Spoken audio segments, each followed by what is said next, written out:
Hey music fans, as a roadie I had this great opportunity to tour with all these bands. I wrote a book about my experiences on the road and it was the #1 new release on Amazon and Bios and it's now sold millions of copies on Kindle. I'm Joel Roadie and this is my podcast, Party Like a Rock Star.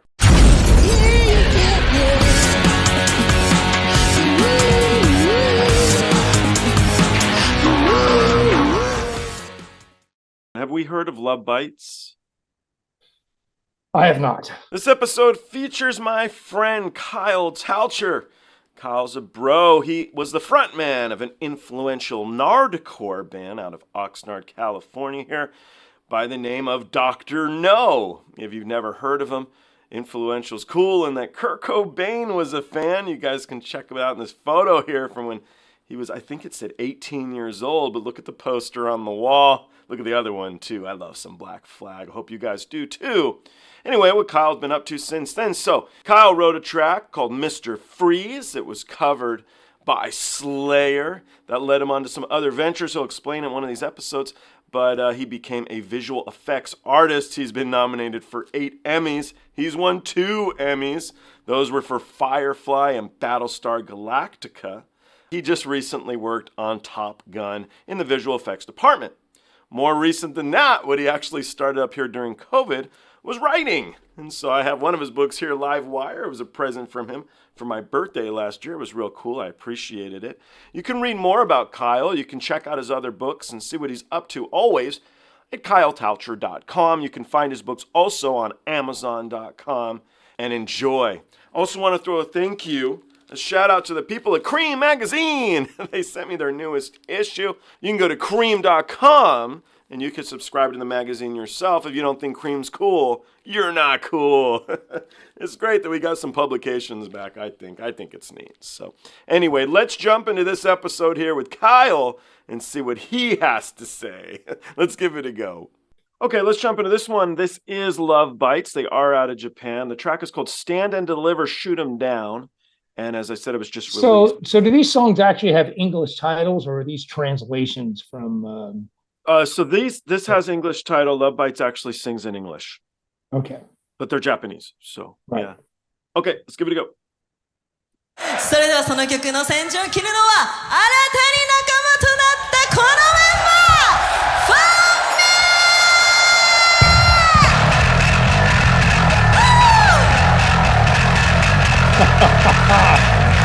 Everybody clap your hands! Clap, clap!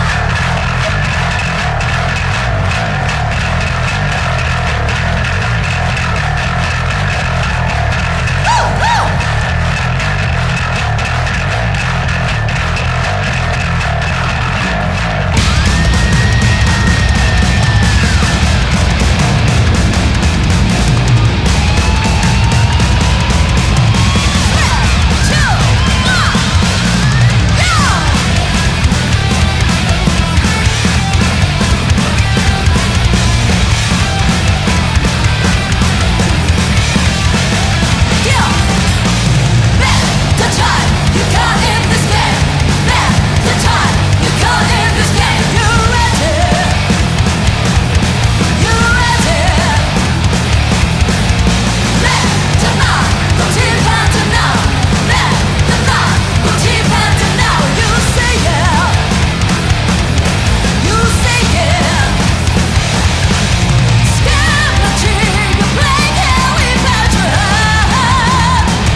the level of playing is just, out of sight, and I mean, it's obviously it's even produced, live, but to look at the size of that, the stage setup, the production, and there's a lot of dough flowing through this in Japan. You know what I mean? This thing is a money factory.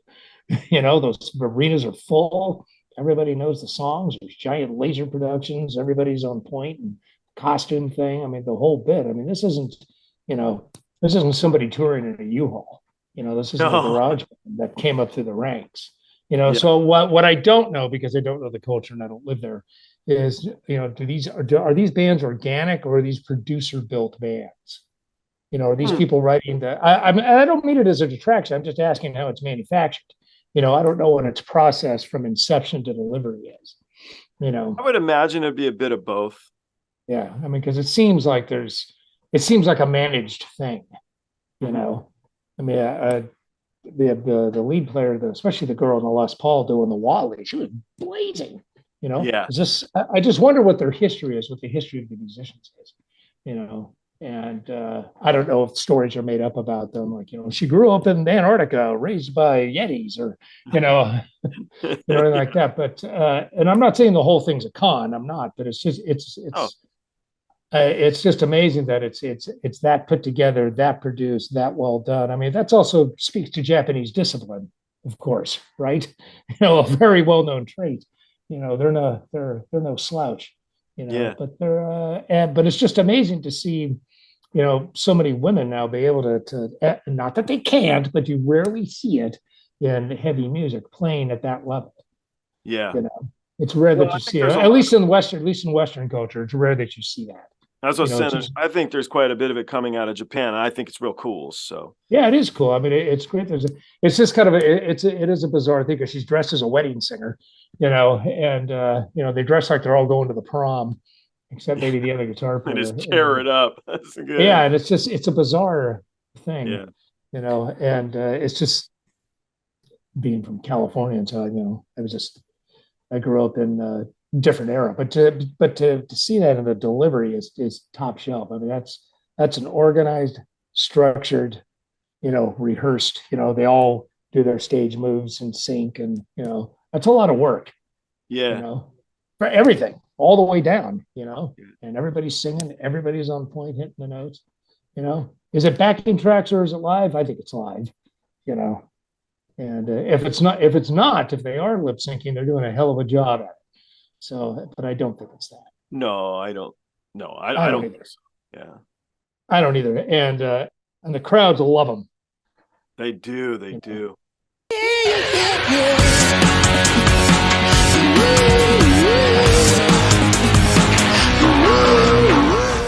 Hey, the podcast is over.